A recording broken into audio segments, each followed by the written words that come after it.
This is the P&W Sports Report with Bradley Walker and Alec Pequignot, the best duo on Sports Podcast YouTube.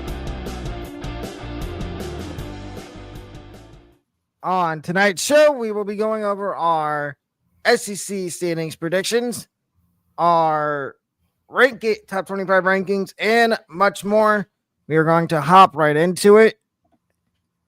And on the screen, you see my SEC projected standings, 16 through 13. And both of us are going to explain. So for me, number 16 is Kentucky.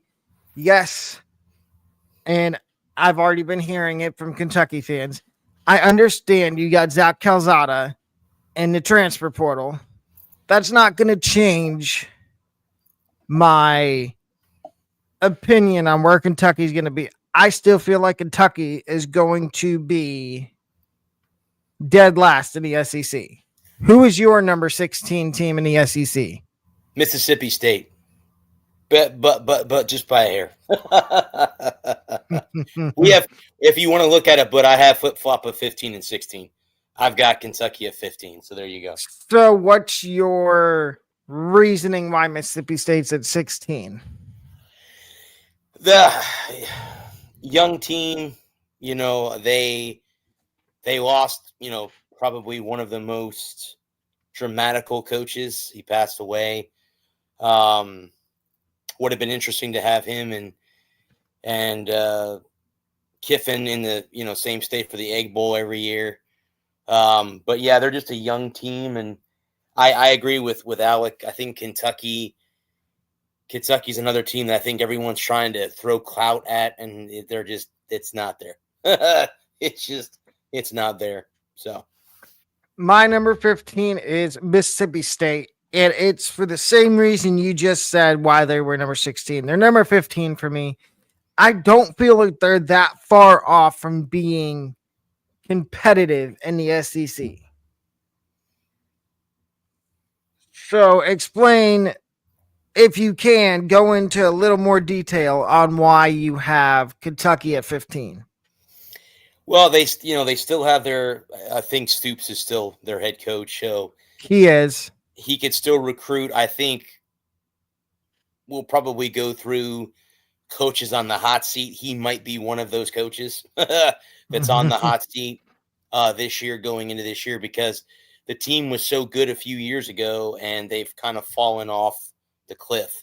So yeah, he's been known to recruit, but he hasn't gotten the recruits that Kentucky, and no offense, Wildcat fans, but you're better off in basketball than you are in football. So stop dreaming that you're good in football. You're a good basketball school. We all know you guys are. You're one of the blue bloods in all of NCAA basketball. But when it comes to football, pump the brakes a little bit. The brakes a little bit. Number 14 for me is Arkansas. And yes, Arkansas fans, I know what you're going to say.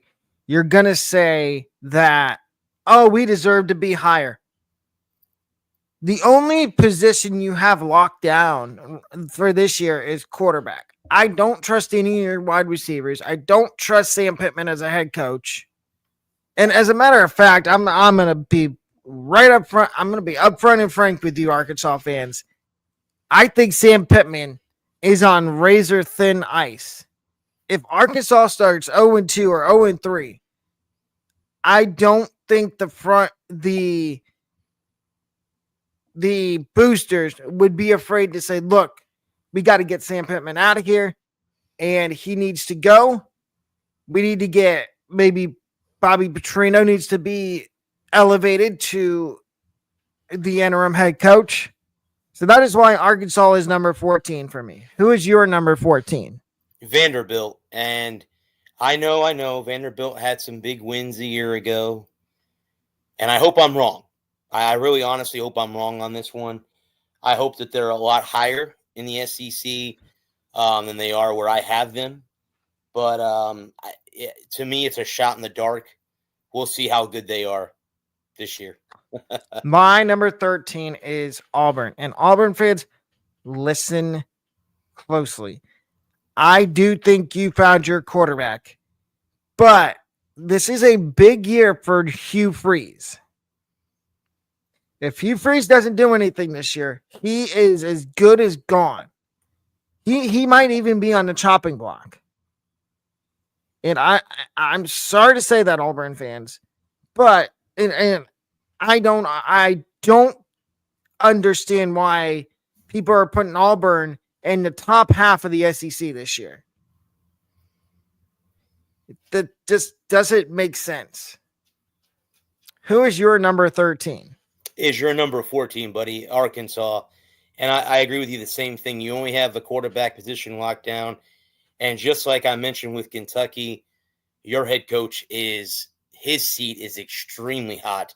Like Alec mentioned earlier, if they get off to a bad start, he might be gone before we get to week 5 or 6 of the season in Arkansas. My number 12 is, and I know that people are going to get on me for this. My number 12 is Oklahoma. I don't know why I am buying the Kool-Aid of Brett Venables and their transfer quarterback they acquired and John Mateer. Now, John Mateer did have a really good year at Washington State, but this is a huge step up for John Mateer. Going from Washington State to playing at Oklahoma, that's going from playing in the Pac-2 to playing in the SEC. Now, Brett Venables is another guy that's on the hot seat.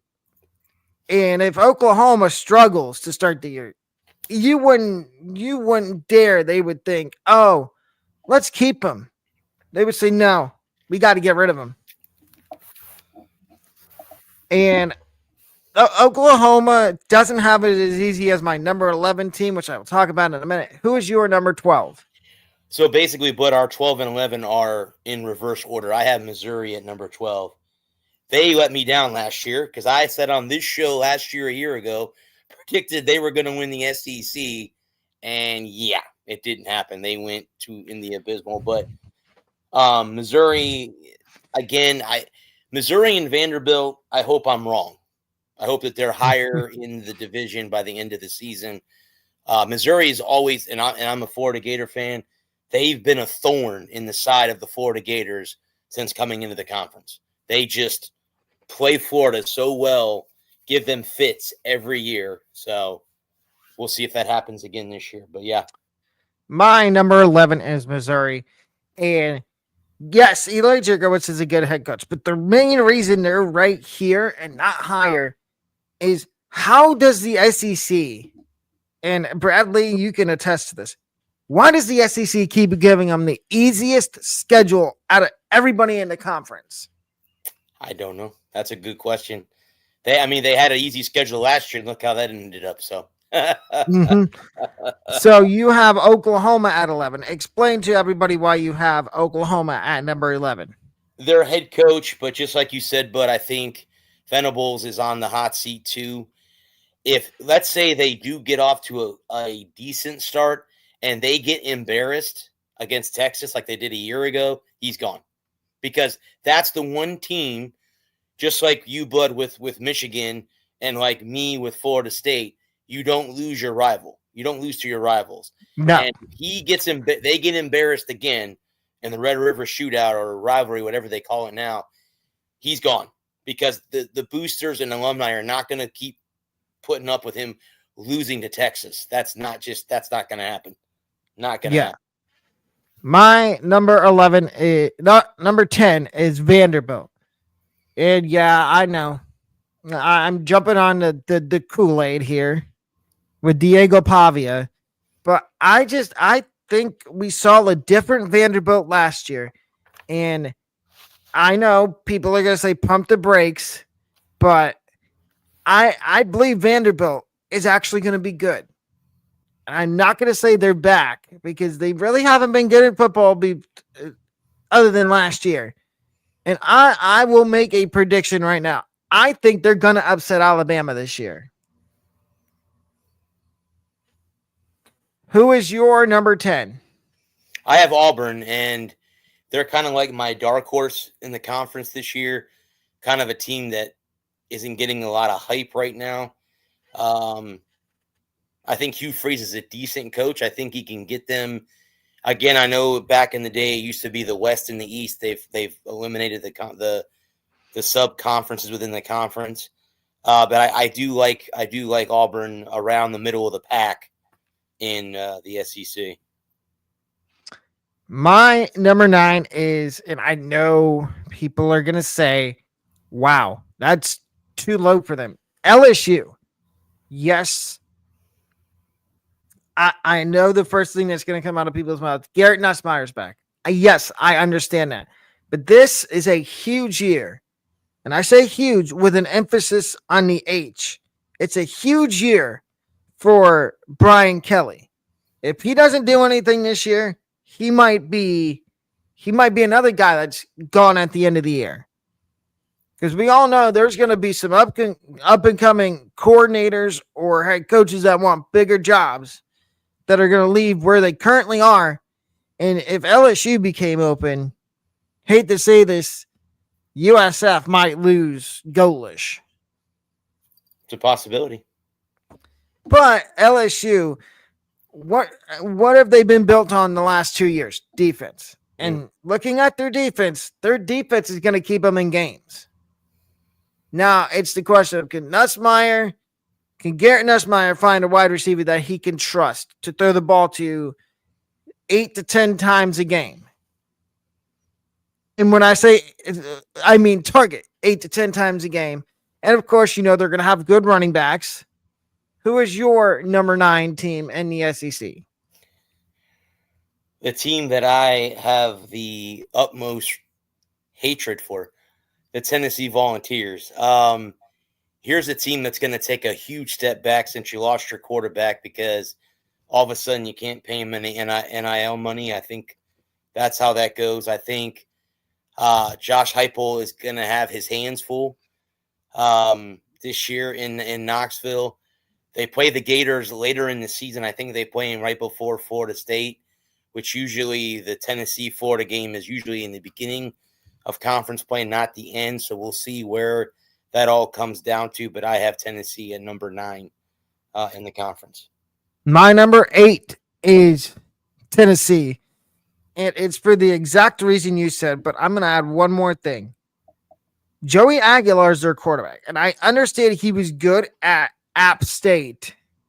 But this isn't App State. We're talking Tennessee, SEC. You're playing a big game every week in the SEC. Can we see another gear from Joey Aguilar? If we can, I think Tennessee, as much as we both don't like him, we might be undercrediting them if Joey Aguilar ends up having a good year. If he doesn't, this might look like a genius move from both of us. Who is your number 8? I have the Texas A&M Aggies, another one of those dark horse teams. I think I mentioned them in the overhyped teams earlier in one of our shows earlier, that they were one of my teams that was overhyped. But they're good. College Station is one of the toughest stadiums to play in college football, and they're going to have that renewed rivalry with Texas now that the Longhorns are now in here for the second year. So, yeah, I like the Aggies at number 8.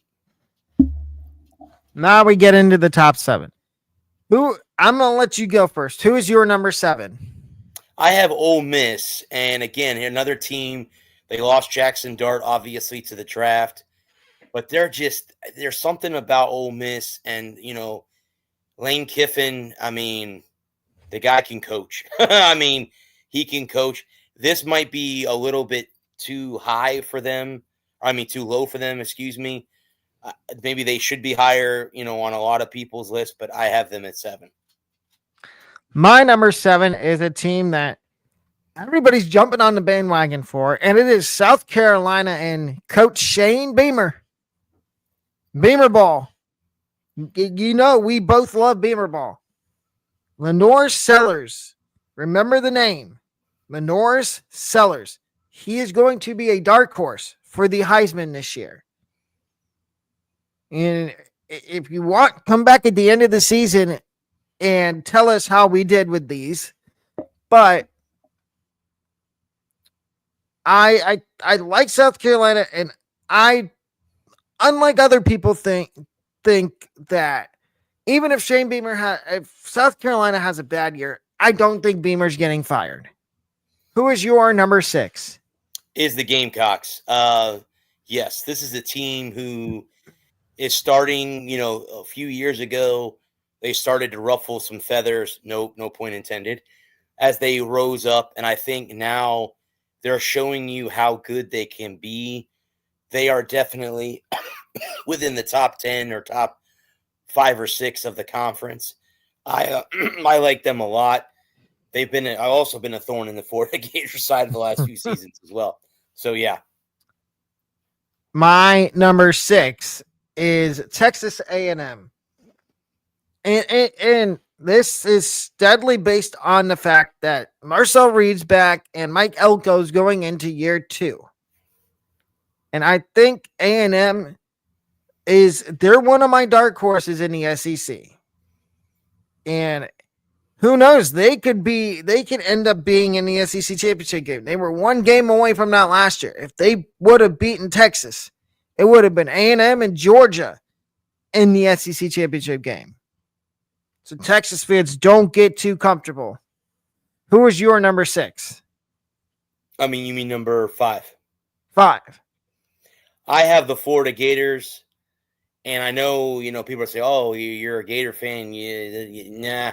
The reason I have them at 5 is we'll see how Lagway does this year. And again, just like I mentioned with Vanderbilt and I mentioned with Missouri, hope I'm wrong. I hope the Gators are near the SEC title game this year. They have some games that they could definitely winnable games out of conference games that they can win. That's why I have them at 5 at the moment. My number 5 is Ole Miss.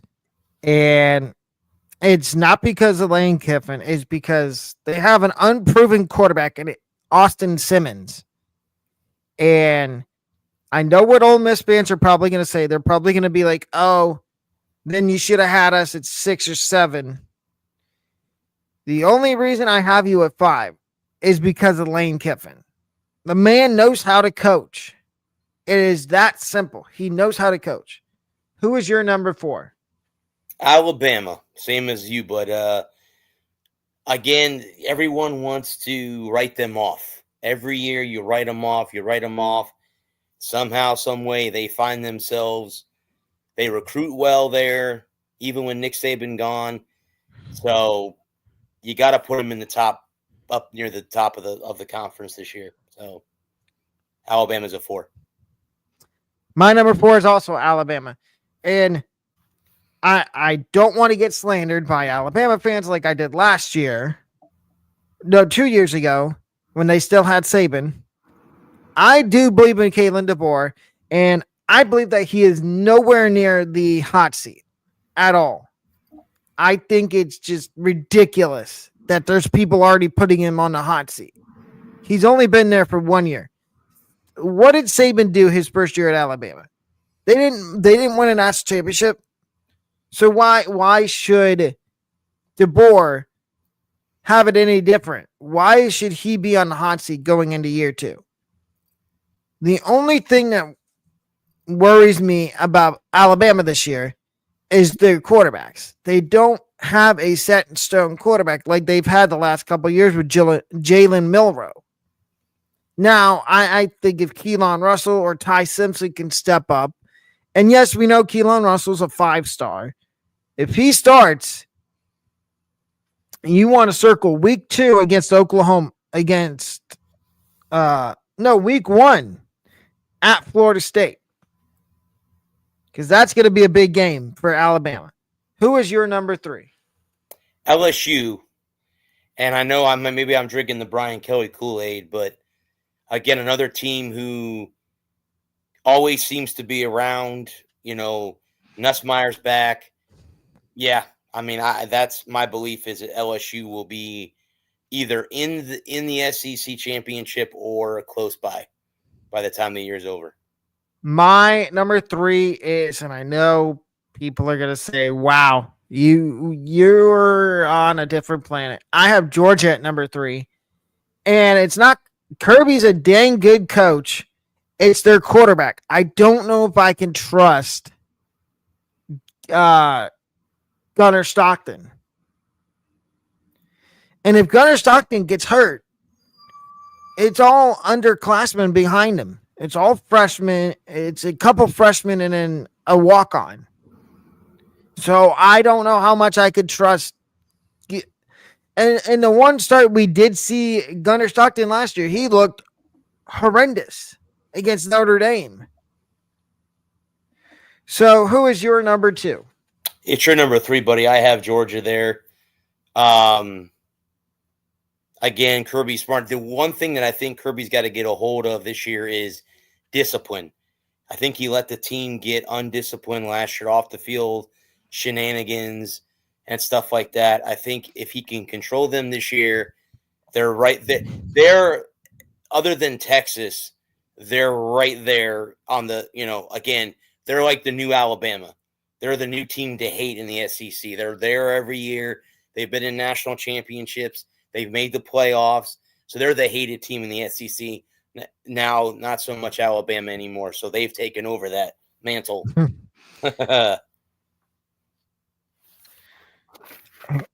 Now we're down at number 2, right?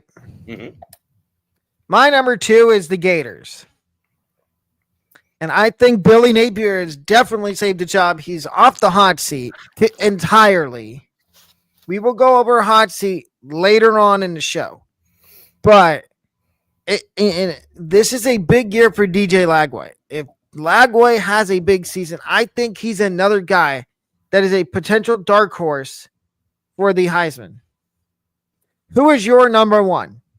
Your number 1, buddy. I don't know who else you could put in that spot. I really don't. I mean, this is Stark. Stark's got that team in the right direction, and yeah, it's time for Arch.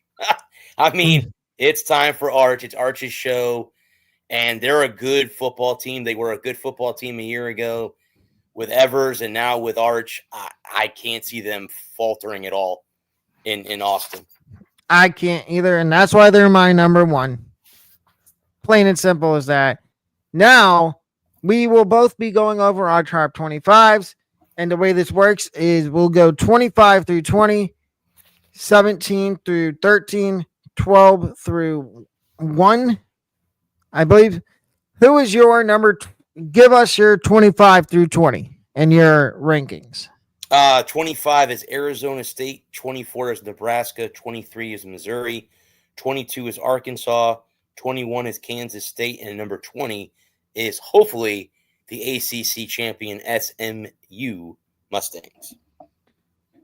Well, I was going to say, explain a little bit why. Arizona State, they were what? The dark horse a year ago. I don't think anyone really thought too much of them. And they did, correct me if I'm wrong, did they make it to the playoff? They were in the playoffs. Yes, they were. Okay. And I will be the first to admit, I was one of them. I was one of the people that had no belief at all in Arizona State. I had them winning 3 games. Yeah. Who was your number 24? Nebraska. And again, here's a team in the Big Ten who has kind of been the whooping cushion or whooping, whatever you want to call it. Whoopee cushion. This is the year that I think they finally show that they're not going to be that anymore. And that's why I have them in the top 25. Your number 23 is Missouri. We just talked about them in the SEC rankings. The reason I have them there again is I don't know what we're going to get out of them. Like I said, a year ago, I had them winning the SEC. They have one, like my co-host said, they have one of the easiest schedules in the conference. And if they can't win, then yeah, it's bad news. 22? No, 23. Yeah, that was 22 is Arkansas. Again, if that could be, they may not even be in the top 25 by the end of the season. If they get off to a bad start, their coach is going to get the axe. So 21 was Kansas State. Kansas State. Big 12 team. They're always a surprise team. One of those teams that are kind of like the Iowa of the Big 12. Everybody kind of like you can't push them away. They keep coming at you. So that's why I got Kansas State in the top 25. And your number 20 is SMU. Again, last year a team that should have played in the. I don't. Were they in the ACC championship game a year ago against Clemson? No, they missed out. So I think this is the year they get into the championship game and maybe win the conference. Okay, so my 25 through 20, as you see on the screen, number 25, LSU. And yes, I know I wasn't very high on them in the SEC projected standings. I like Garrett Nussmeier, but my one question, like I said, is Nussmeier going to be able to find a consistent receiver he can throw to? If he can, LSU would be higher. Number 24, a team that went undefeated most of last year, the Naval Academy, the Navy Midshipmen. I believe Navy could do it again. And people are underestimating them. People think Navy is going to fall back down to earth. Former USF athletic director Brian Kelly is now at Navy. Michael Kelly is now at Navy. Yep. So he took over that position. Yep. My number 23 is Miami, Florida. Yes, Canes fans, you can roast me all you want. I don't believe in Carson Beck. I'm sorry. I don't. Now, he could prove me wrong. If he has a good season, Miami could easily be in the top 10. But all signs are pointing to him being healthy and ready for week 1. But my issue is, are they going to have a defense this year? If they have a defense this year, then they can be higher. 22, Kansas State. 2 words, Avery Johnson.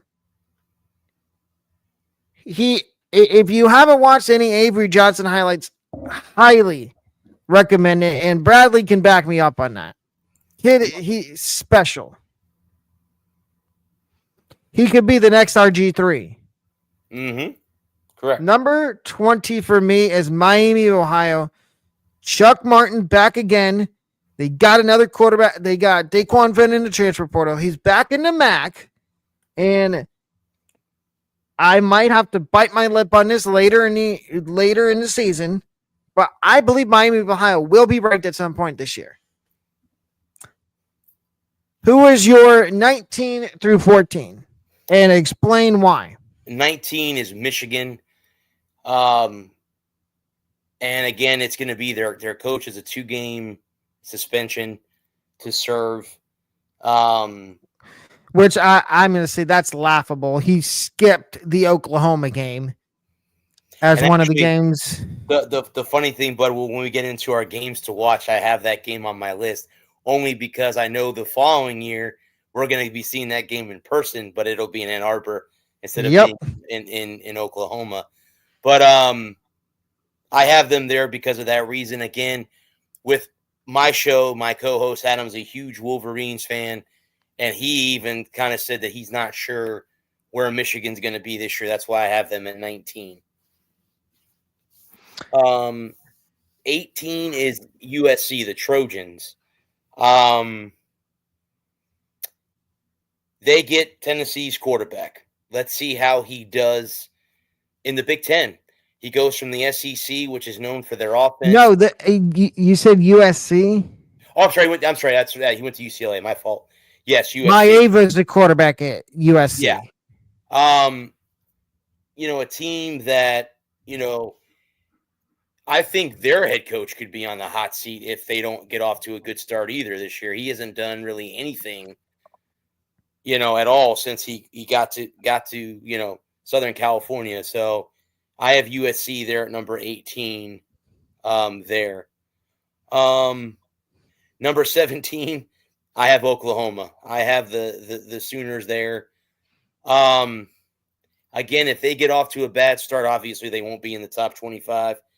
But yeah, Venables has his hands full this year in Oklahoma. 16 is Auburn. I mentioned them in the SEC thing. I think they're like one of the dark horse teams this year, and not only in the SEC, but it might be in college football in general. 15, I have Miami because they haven't proven anything. Their head coach was supposed to pull the program out of the abyss that they're in. They had some follies last year, so until they and I agree with Alec. I don't think Georgia Tech. Yeah, Georgia Tech. I don't think Carson Beck. And then not to mention being bailed out by officiating numerous times. Correct. And then number 14 is Florida. I have the Gators within the top halfway through the rankings. Alec was right when he was talking about them during our SEC picks. Their head coach, Billy Napier, I think, is way off the hot seat. Lagway could be a guy that could win the Heisman. I think the Gators, out of the 12 games they play, I think the Gators could be 9-3 or 8-4 or even 10-2 by the end of the season this year. So we'll see how all that plays out. My number 19 team is Texas A&M. Marcel Reed is back. These good teams, they don't rebuild, they reload, and A&M's done that. And even though they've had a guy in Micah Hudson commit there to transfer there, leave, transfer back to Texas Tech, I still believe in their receiver room. Their running back room's good. Their offensive line's good. Elko's a defensive-minded head coach, so their defense is going to be good. My number 18 team is a team that I was kind of on the hype train for last year at the end of the year, and they play in Lubbock, Texas. It is Texas Tech, and I'm fully on the hype train, Texas Tech fans. Don't let me down. I have them at number 18. Number 17 is a team that everybody's saying is going to be this year's Indiana, and it is Illinois with Brett Bielema, which I like where they are right now in the rankings. But if they get off to a really good start, they could be higher up in the rankings. And yes, we will have our top 15 throughout the year. My number 14 is 16, is SMU. I thought they should have won the SEC last year. Clemson got lucky. They're another team that I'm not going to complain about officiating, but they got the short end of the stick when it came to officiating every game. But, of course, you got Dabo, so, Dabo works his magic. And the scary thing is, he's finally using the transfer portal. About time. Yep. Number 15 is Iowa. And yes, I know what people are going to say. Oh, Kirk Ferentz, he's sticking around. He's that little bug on the windshield that you can't get rid of, like we say all the time. Iowa will always be a contender in the Big Ten, and something tells me they're going to this is a new saying that I'm coining. They're going to Kirk Ferentz their way to 9 wins this year. And no one of them is not going to be against Ohio State. Then again, I wouldn't put it past them to beat Ohio State. They've done it before. Number 14 is a team that I don't think is getting as much love as it should, and that's Washington. We saw what Washington did at the end of last year. They've got Damon Williams at quarterback, and Jed Fish is going into year 2. I absolutely believe Washington could be a dark horse in the Big Ten to not only be in the Big Ten championship game, but to win the Big Ten. Now we get to 13 through 9. Who is your 13 through 9 in your rankings? 13, Bud, is South Carolina. I think we both talked about them pretty well when we did our SEC one. A team that's getting a lot of hype and a team that I think could have some big wins within the conference. I think they can beat Alabama. I don't even know if South Carolina plays Alabama this year, but definitely South Carolina at 13. My number 12 team, same conference, Ole Miss.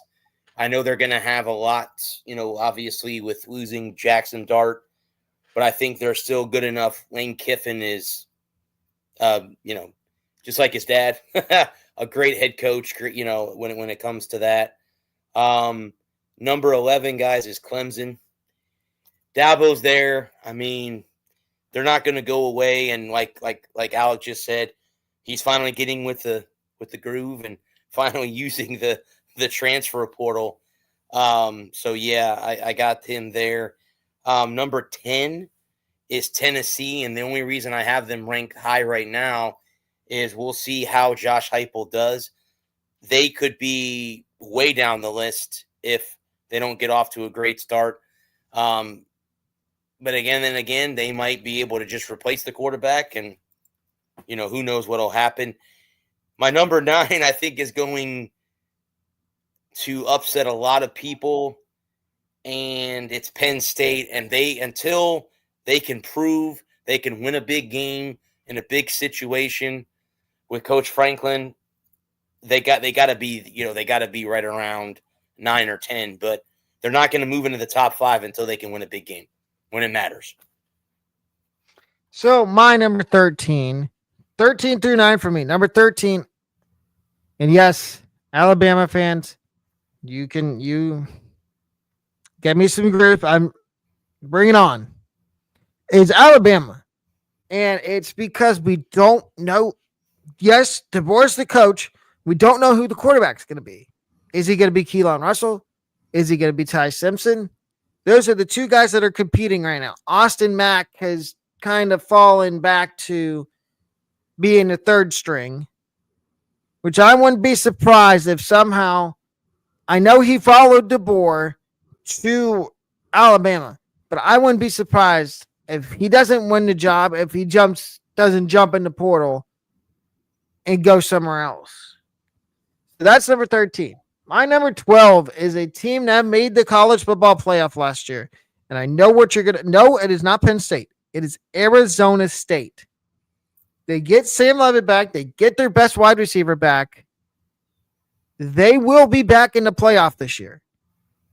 And they will probably win the Big 12 again. Number 11, Ole Miss. And it's because of Austin. It's because of Lane Kiffin. And I'm putting a lot of trust in Austin Simmons that he can be a good quarterback for them. Because their defense will keep them in games. Now, are they going to have the same conundrum they had last year where they lost games at the end of the year that they were not supposed to lose? Maybe. My number 10 is Indiana. And this Indiana fans, be prepared to get a lot of hype every year now. After having a really good season last year in Cignetti's first year, Cignetti is your coach for the foreseeable future. I don't think there's a way he gets fired.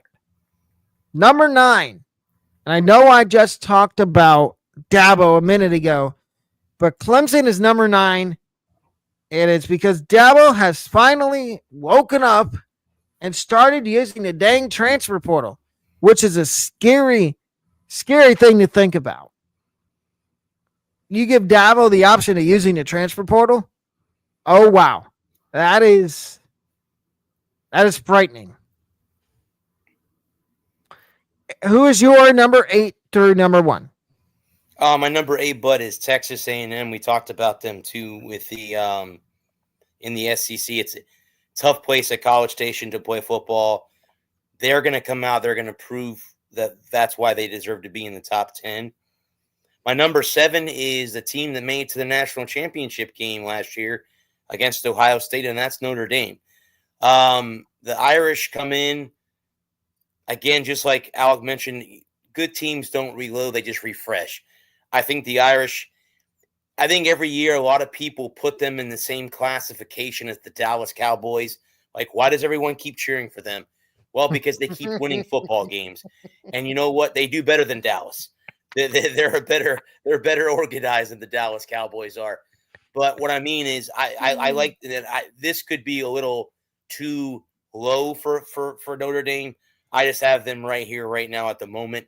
They could be within the top 5 by end of the year, or maybe back in the national championship game again, like they were a year ago. My number 6 is Oregon, a team that had beat Ohio State early in the season, then lost to them when it mattered the most in the Big Ten championship game. Again, they're not going to reload; they just refresh. So Oregon will be right back, in that thing. Number 5, again, maybe I'm drinking the Brian Kelly Kool-Aid. It's LSU, and until someone in the SEC knocks them off, which that could be my number 4 team, but until that happens, yes, I have LSU in the top 5. Number 4 is Alabama. And again, I like Coach DeBoer as well. Yeah, he's done a very good job. It's not something that's going to be, he's not going to win a national championship first year out.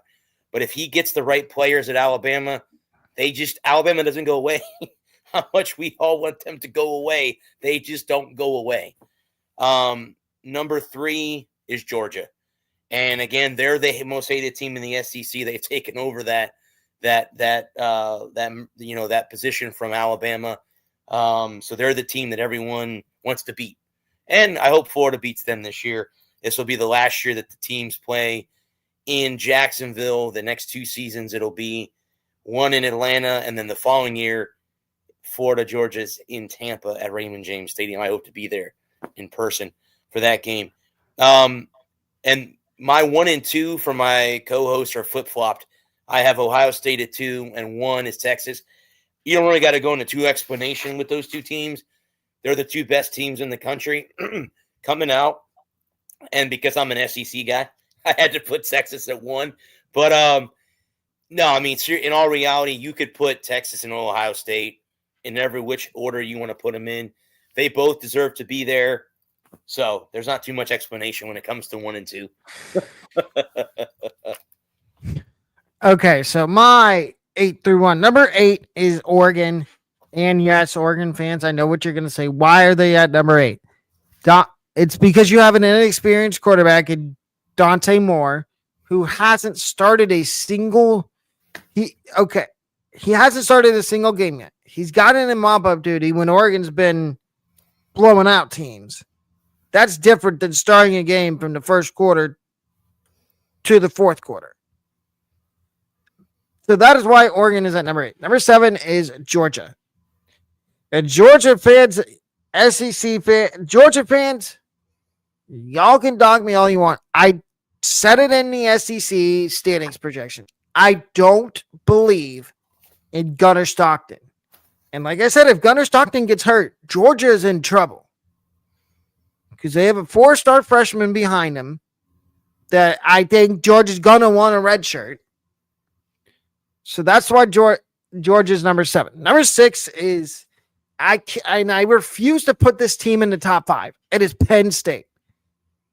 And I just don't get the hype they're getting this year. I understand they returned Nick Singleton, Drew Aller, Katron Allen, and a lot of the same guys they had last year, other than Tyler Warren, who's now in the NFL.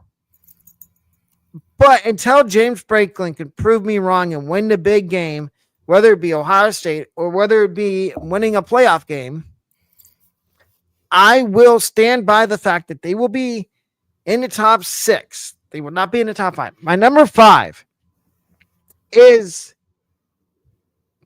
Virginia Tech. And I've already gotten slandered for this because I did rankings like this on Twitter. And I put Virginia Tech in the top 10. And somebody said, why does Virginia Tech deserve to be in the top 10? And I'm going to say this right now. It is because Brett Pry, really good head coach, and they get Kyron Drones back. What is the key to any good team? A quarterback. And that's what Kyron Drones is. He's a really good quarterback. And I think if he stays healthy, he could win, bold prediction, he could win ACC Player of the Year. And Brett Pry could win Coach of the Year in the ACC. So my number 4 is a team that was in the national championship last year against Ohio State, Notre Dame. And Notre Dame, yes, it is. You could say I'm drinking the Marcus Freeman Kool-Aid because he used to be an Ohio State assistant coach. But he has grown on me as a head coach at Notre Dame. And I think Notre Dame's probably going to be back in the national championship this year, even though they have a freshman quarterback in CJ Carr. And my number 3 is South Carolina. And yes, I know what people are going to say. Why is South Carolina number 3? Why couldn't you put somebody else like Oregon number 3? South Carolina, I talked about it in the SEC. And I want SEC fans, non-SEC Florida fans, to listen. Tennessee, Georgia, Oklahoma, South Carolina is returning a lot of production from last year. And they have a really good head coach. Number 2 and number 1, I have Texas. Arch, 2 words. 3, Arch Manning season. If Arch Manning might be the favorite for the Heisman. And number 1 is the defending national champions.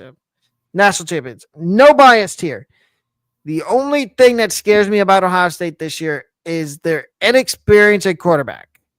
Julian Sayin is supposed to be, I think he's going to be the starter, even though people want to say, oh, there's a quarterback battle going on between him and Lincoln Keenholz. I don't really think there is. I think everybody within the building at Ohio State knows that Sayin is going to be their quarterback. And those were our rankings. Now, we will talk about, before we get into our games to watch, we are going to briefly touch on coaches we think are on the hot seat. And we're going to fire off some names rapid fire. I'm going to start with a guy in the Big Ten that I know Michigan fans don't want to hear this. Jerome Moore. Do you think he's on a hot seat? And I'm going to say why right now. I think he might be on the hot seat because of the whole involvement he had with the sign stealing scandal at Michigan. They found out that he deleted text messages from Connor Stallions. So, do you think he's on the hot seat? I say yes. I'm going to say no. Cheating is cheating, guys. It happens in sports. They were just caught. But no, I don't think he's on the hot seat because if they go out and win, and then again, if they somehow pull off another win over Ohio State at the end of the season, there's no way he gets fired. But I don't think he's on the hot seat.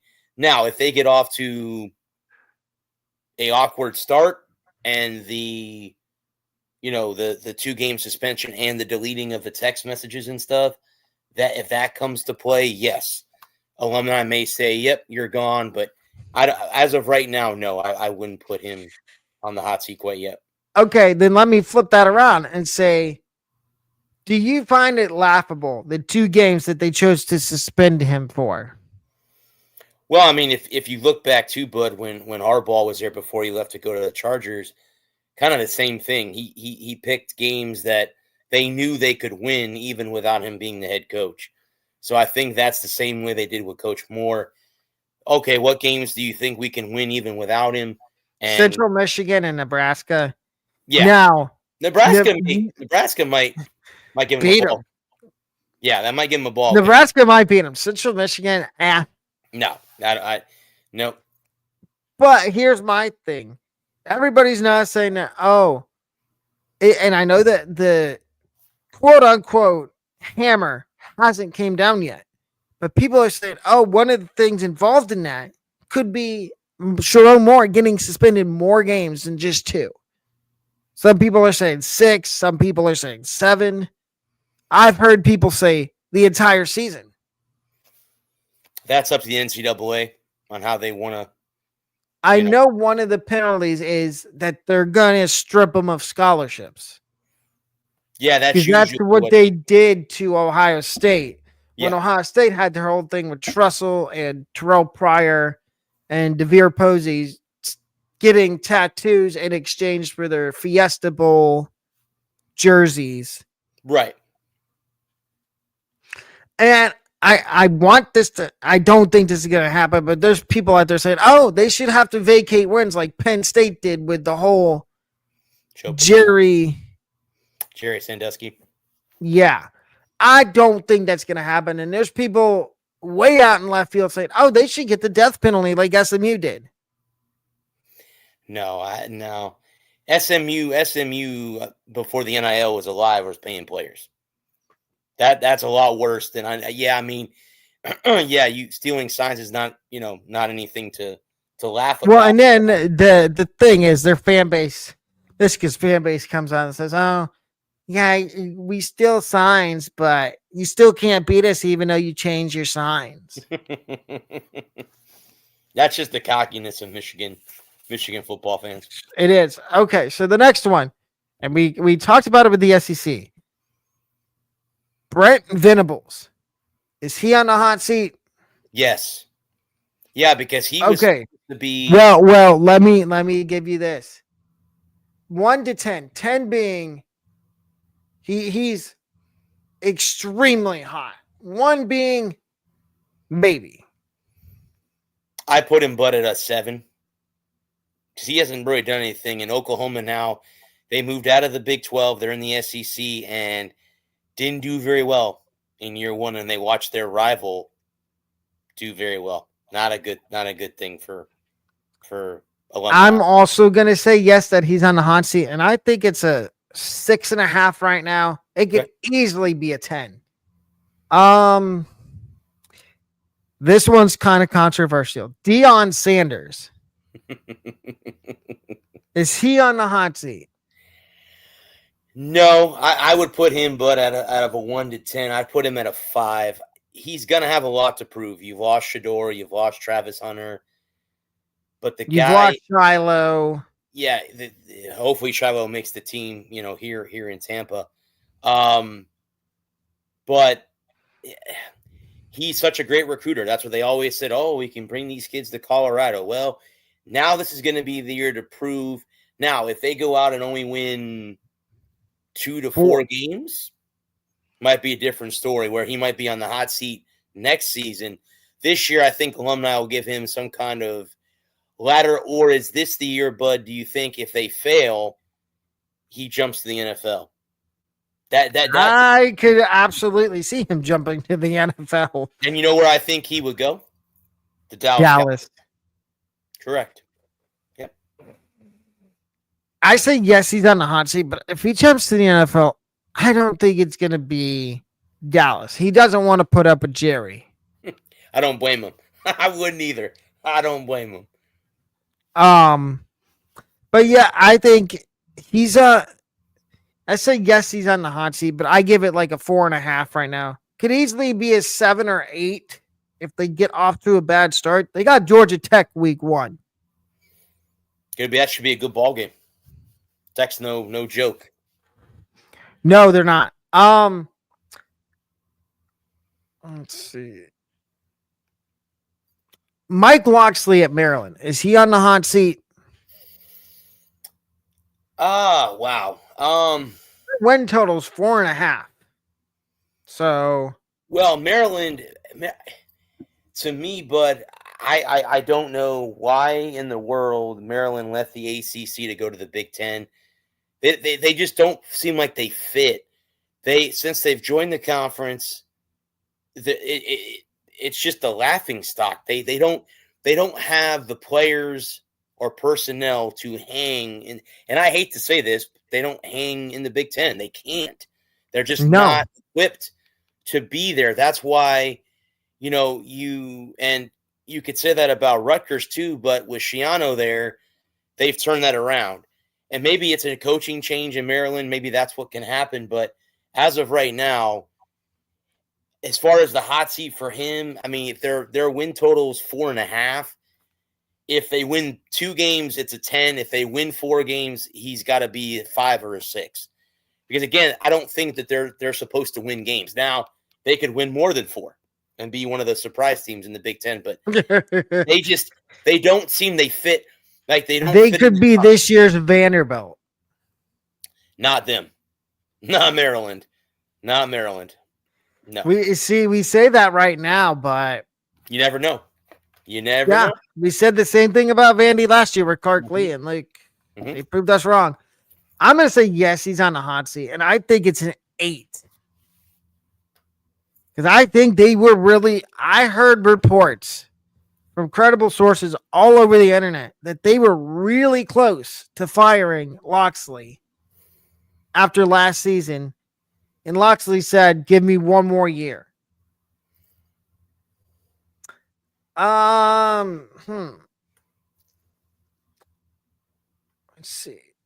Oh, Scott Satterfield at Cincinnati. Their win total, I believe, is 5.5, just like it was last year. And we talked on our first show last year how that Satterfield's getting lucky that he still is employed at Cincinnati. Do you think he's on the hot seat? And where would you rate it? Yes, I think he is. Another team that jumped from the AAC to the Big 12. Not a very good start to there. I think they figured out that they have a tougher challenge in the Big 12. As far as the poll, putting him there, he's got to be close to a 7 or 8. I mean, I think if he doesn't do well, they'll find somebody else at Cincinnati. Yeah. I'm going to say it's a 9.5. But Cincinnati fans, you can tell me I'm wrong on that, but I don't know how he survived this mark of this coaching carousel window and how he kept his job at Cincinnati. This next one is going to be a smidge bit controversial. Mike Gundy, is he on the hot seat? And I'm sorry, Oklahoma State, if you're watching this. No, I don't. We learned our lesson a year ago not to bet against him. I know they had a kind of a struggle down the ending there at the end of the season. But no, he still is a good head coach. He could still recruit, and he loves his players. Obviously, we've seen that. I'm a man. I'm 40. Press conferences in the past. He's a little bit more older now than he was during that press conference. I don't recommend making him mad in a press conference. No, I don't think so. I think, Bud, they might be one of those teams that is in the top of the Big 12 this year when it's all said and done. I'm going to say no as well. I think, like you said, we've learned our lesson. Don't bet against Mike Gundy. He'll make you look like a fool. Mm-hmm. Next one is Barry Odom at Purdue. I understand this is his first year, but look at that roster. Do you think he's on the hot seat right off the bat? As a first-year head coach, I don't know how you can put a guy on the hot seat immediately like that. He's going to have a lot. Again, you get the players from the previous regime, so he's going to have to. You got to give new head coaches at least a couple years to get their guys in their system. Unless you're, no pun intended, unless you're USF with either Jeff Scott or Charlie Strong. Yeah. Well, Charlie Strong had one good year, and then it went to hell in a handbasket, and Scott, COVID screwed him. So I mean, it's just that way. I would say the same thing. I'm going to say no, he's not on the hot seat, but everybody's ranked Purdue's roster as the worst in Division I college football. And the unfortunate part is they're in the same state as Indiana, who is going to be one of those teams to watch again like they were a year ago. So that's the only bad part is your rival, in-state rival, is very good. Yeah. We're gonna do two more, and then we're gonna go on to our games to watch. James Franklin at Penn State. I'm gonna say yes. I am too, bud, and I'll give you the reason why I say that. I think he's in a 7 or 8, and that may be a little high, but he hasn't won a big game yet. They haven't won a Big Ten championship under him. Until he beats Ohio State and Michigan and the teams that win the conference, win the national championship, he's got some work to do. But I believe he most likely is. If they don't do it this year, he's got to be, starting next season as a 10. So we'll see how that all plays out. Yeah, I'm gonna say yes as well. And this is not because I'm spiteful towards him for stealing Jim Knowles. I feel like, honestly, Jim Knowles screwed over Ohio State. Ohio State was going to give him more money. And the only reason he took the Penn State job is because it was closer to home. But back to Franklin, he's at 8.5, 8.5 for me out of 10 on the hot seat meter. Because like you said, they haven't won the big game yet. Whether it's beating Ohio State, beating Michigan, which they're lucky, or beating Oregon, which they do play Oregon this year, I believe. I know they play at Ohio State. And the last one is Tim Beck at Coastal Carolina. They had a bad year last year. Is he on the hot seat? And where would you put him on the hot seat? I'm going to say no. Even your good teams have off seasons, and the Chanticleers were in the College World Series against LSU, and they lost in 2 games. But no, I mean, I put him at like a 5. I mean, every coach has a bad year. I'm sure he can. The recruits he's bringing in and through the transfer portal, I think Coastal Carolina will be fine. Mm-hmm. I believe he is not. I'm going to say no as well. I think they just had a down year. And ladies and gentlemen, as you see on the bottom of the screen, before we get to our games to watch, remember the voicemail and text line is open 24/7. And you send your questions in, they will get answered the next show. And next week on Tuesday, we have another college football episode of the PNW Sports Report. But now we get to our games we are excited for in 2025. And Bradley, give me your first one. I think the first one has got to be right off the bat. How is Texas, Ohio State not on that list? These are the two top, as we have them, the top two teams in the country. This will be a test for both teams right off the bat.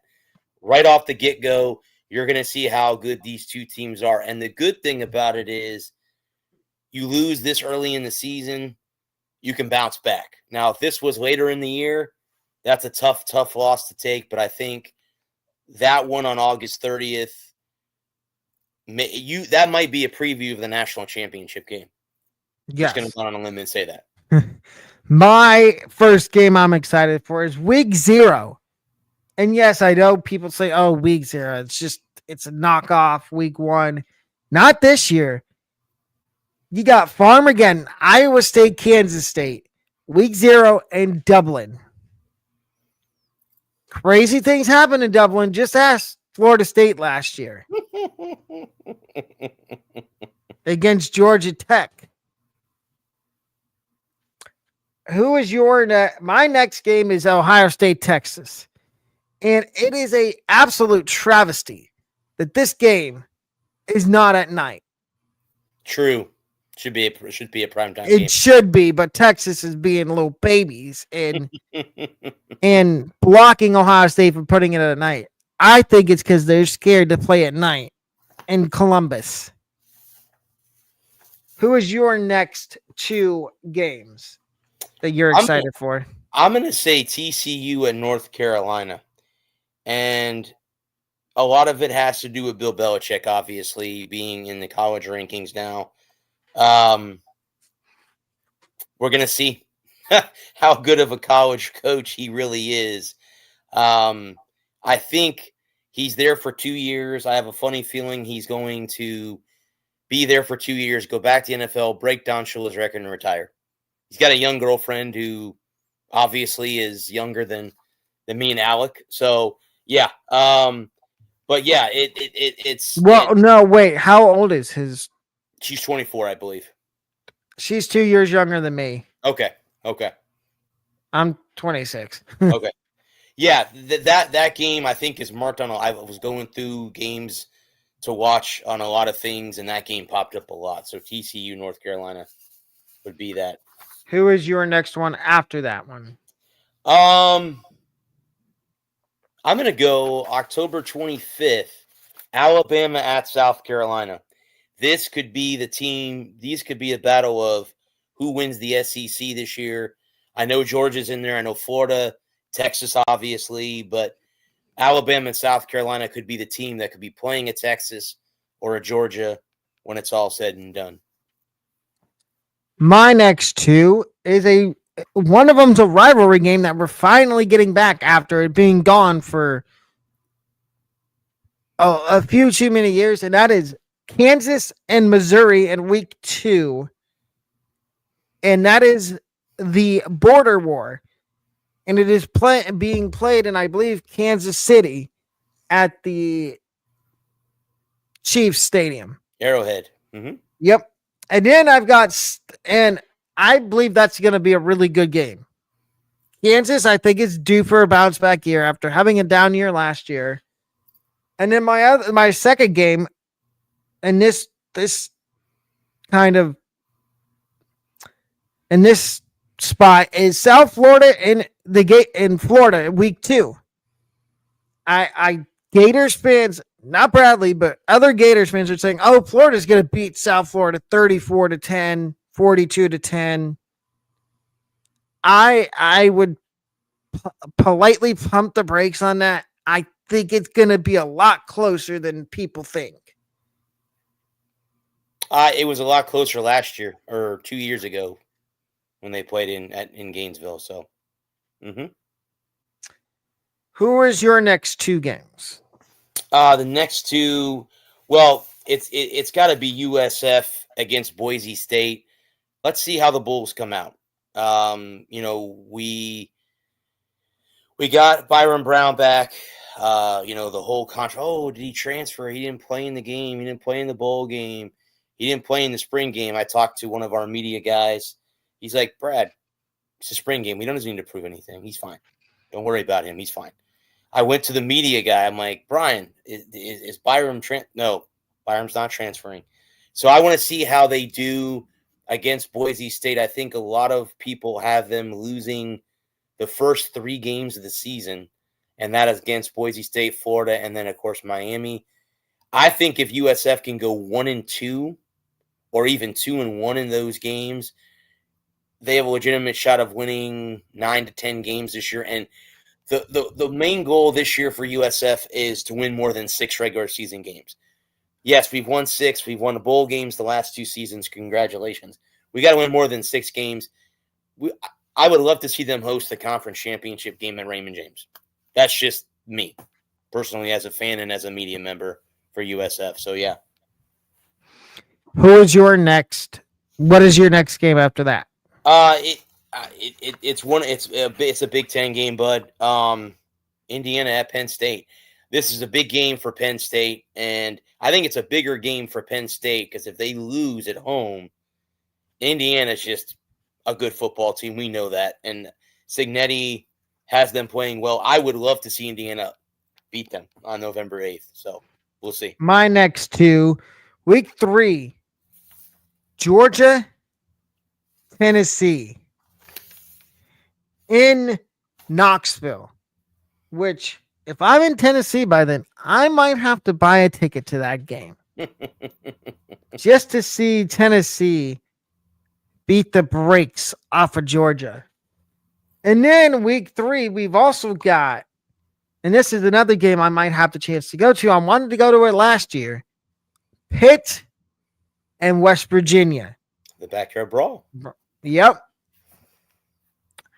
And I believe both of those, Georgia, Tennessee, that is going to be a slugfest. Mm-hmm. There might not be defense in that game. Or it might be the opposite. And they don't like each other.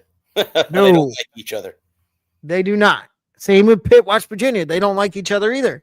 Mm-hmm. Who are your next 2 games? Next 2, buddy, I have Arizona State at Iowa State. I don't know if the game. I don't think the date's been announced quite yet.